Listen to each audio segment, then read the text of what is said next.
Ibu, dari terpidana lain itu kan ada Bu yang menyebutkan Peggy sebagai pelakunya kan?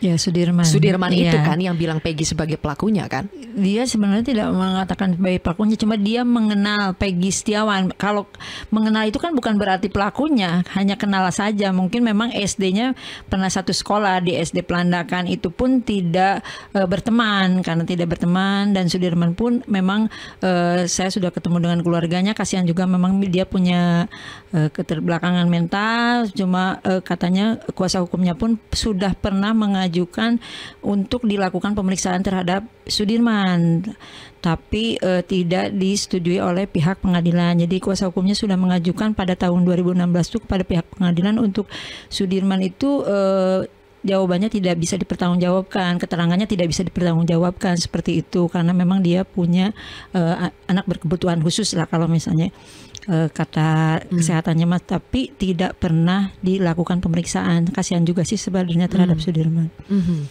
Berarti boro-boro, jadi kan kalau di konstruksi itu Peggy alias Peron ini adalah aktor intelektualnya. Betul. Yang iya. merencanakan Iya, pembunuhan. di peristiwa hukumnya seperti itu. Iya kan? Jadi boro-boro merencanakan pembunuhan, kenal sama terpidana lain dengan baik pun Tidak kenal. pernah masuk dalam geng motor? Tidak pernah sama sekali. Agak lebih dekat boleh Peggy. Ya, Oh itu. iya. Tidak pernah. Tidak pernah Tidak geng pernah motor. sama sekali. Tidak pernah sekali. Meskipun muka saya kayak gini, kayak anak nakal.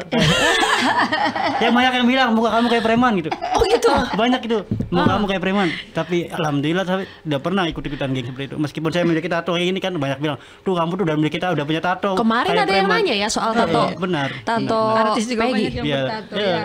Saya itu selalu katakan bahwa orang bertato bukan berarti orang nakal. Iya, seni. Muka sangar bukan berarti orang yang berandalan, kayak gitu kan. Penampilan yang berantakan bukan berarti penjahat, seperti itu kan. Ya inilah saya jadi diri saya sendiri sih. Inilah saya, terus ya saya kalau misalkan ngomong ya apa adanya, apa yang saya tahu saya ungkapin, apa yang saya tidak tahu ya saya mau jawab apa coba. Gitu. Jadi motor yang waktu itu disita dari rumah Peggy itu bukan motor yang dipakai Oh, bukan. buat apa itu? bukan motor yang bukan dipakai buat melakukan hal kejahatan, bukan sama sekali. Karena itu motor itu udah rusak sebelum saya berangkat ke Bandung itu udah rusak. Jadi tujuan saya berangkat Bandung mau benerin motor. Jadi apa yang bisa menjelaskan Bu Yanti kenapa Peggy yang mengaku seperti ini sama sekali tidak kenal, tidak terlibat dalam geng motor juga. Tapi kenapa bisa Peggy Setiawan yang ini ditangkap oleh polisi dan ditetapkan sebagai tersangka? Apa yang bisa menjelaskan itu? Mungkin Apakah karena ada desakan publik sehingga betul-betul khawatirnya seperti itu, mungkin karena ada desakan dari, karena kan selama 8 tahun ini mereka penyidik itu tenang-tenang aja, tidak, padahal DPO sudah ditetapkan pada 2016, 15 September kalau nggak salah 2016 itu sudah ada penetapan DPO. Tapi kenapa pada saat itu tidak diumumkan, tidak dicari juga, seolah-olah mereka itu tenang-tenang aja, begitu film Pina itu viral baru dicari dengan beberapa waktu, karena mungkin Peggy itu aja tuh pernah digeledah, seperti mungkin desakan dari atas supaya cepat perkara ini tuntas. Akhirnya siapa aja yang memang namanya, di kata kita sih bahasa tim hukum Peggy bilang cocokologi gitu, seperti dicocok-cocokkan. Jadi akhirnya sudahlah, ada Peggy yang pernah digeledah nih, tangkap aja, seperti itu. Mungkin seperti itu kalau dugaan dari tim kita sih seperti itu. Oke. Bu Yanti kan pasti juga sudah banyak terlibat dalam diskusi-diskusi yang membicarakan kasus pembunuhan Vina dan Eki. Juga pasti banyak mendengar pendapat para pakar dan mungkin juga kuasa hukum yang lain ya Bu. Kalau Ibu Yanti meyakini bahwa ini adalah kasus pembunuhan dan memang ada tersangka, entah itu namanya Peggy kah atau namanya siapa kita belum tahu, yang belum ditangkap oleh polisi.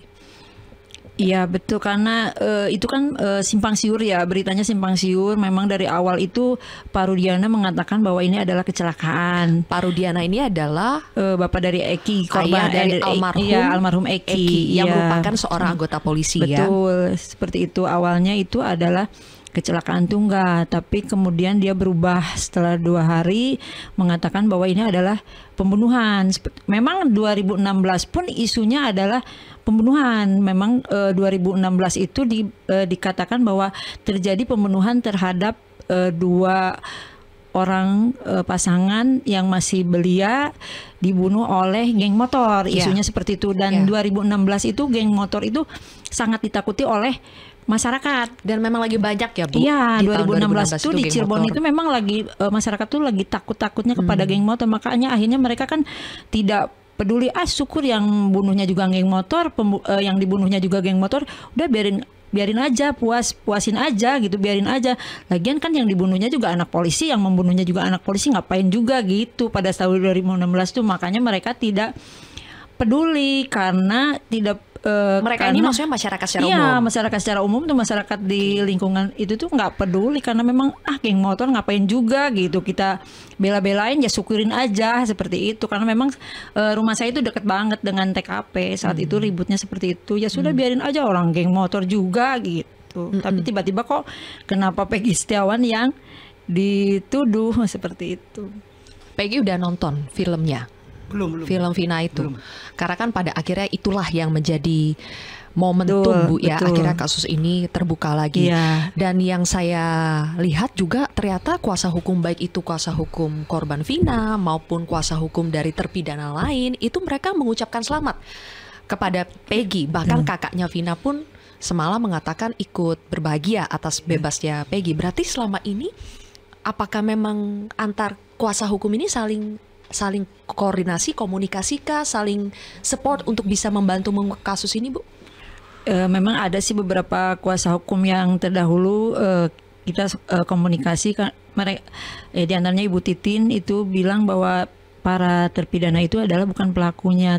Waktu itu katanya 2016 pernyataan mereka di persidangan tidak didengar oleh majelis hakim. Jadi kita pun ingin membantu membuktikan kalau memang kelima terpidana itu adalah bukan pelakunya. Kita juga pengen membuka, dan kasihan mereka karena itu ancamannya kan bukan main-main ya, seumur hidup. Sudah dihukum ya, dan sudah dihukum 8 tahun. Iya, kasihan juga kalau memang dia bukan pelakunya. Tapi masyarakat di yang 8 tahun itu total ya? Saka Tatal sih sudah bebas karena dia di bawah umur kan, masih anak-anak, jadi cuma 8 tahun. Yang lain kan seumur hidup. Kasihan juga kalau memang itu dia antar bukan kuasa hukum pelakunya. saling tukar informasi juga ya, Bu? Iya. Karena mereka juga merasa klien mereka bukan korban pelakunya. ketidakadilan, Iya, bukan korban pelakunya. ketidakadilan. Dan harapan mereka dengan pra peradilan Peggy ini dimenangkan bisa menjadi no firm, mereka bisa PK. Kita pun ya kita support mereka kalau memang ini adalah bukan pelakunya, semoga kebenaran itu akan terbuka. Ibu merasa gak ini karena kita ada di tahun 2024 ya, ada sosmed yang sudah begitu kencangnya, terus ada netizen yang begitu garangnya. Kalau Peggy Setiawan ini ditangkap di tahun 2016, mungkin nasibnya akan beda dari yang hari ini. Tapi kalau saya yakin sih saya akan berjuang. Kalau memang saya tahu, saya mengenal Peggy sejak umur 15 tahun. Saya akan berjuang kalau Peggy memang bukan pelakunya. Kalau memang itu terjadi di 2016. Karena memang 2016 pun saya sudah bersama keluarga Peggy mendampingi apakah Peggy suatu saat nanti akan dipanggil atau tidak. Di 2016 itu saya sudah siap-siap untuk selalu mendampingi keluarga Peggy. Kalaupun memang 2016 itu ada panggilan terhadap Peggy, tapi saya tunggu tidak pernah ada. Saya akan terus berjuang kalau akan membuktikan kalau Peggy Setiawan adalah bukan pelakunya. Iya, kenapa saya tadi bertanya seperti itu, karena kita kan sekarang dengar istilah no viral no justice gitu ya, Peggy ya. Kemarin juga dari kemarin Peggy mengucapkan terima kasih kepada netizen dan lain-lain karena kasus ini sangat mendapat sorotan sehingga banyak dikawal oleh netizen. Bahkan sekarang netizen jadi detektif yang nyariin nih, bantu-bantu polisi untuk kita juga bukti-bukti. berterima kasih pada media juga netizen yang sudah bantu sehingga terungkapnya kebenaran lebih cepat. Seperti itu, mungkin lebih cepat. Kalau dulu media belum begitu booming, netizen belum itu, mungkin agak lama mungkin ya akan seperti itu. Tapi kebenaran saya yakin akan kalau kita berjuang terus akan terbuka.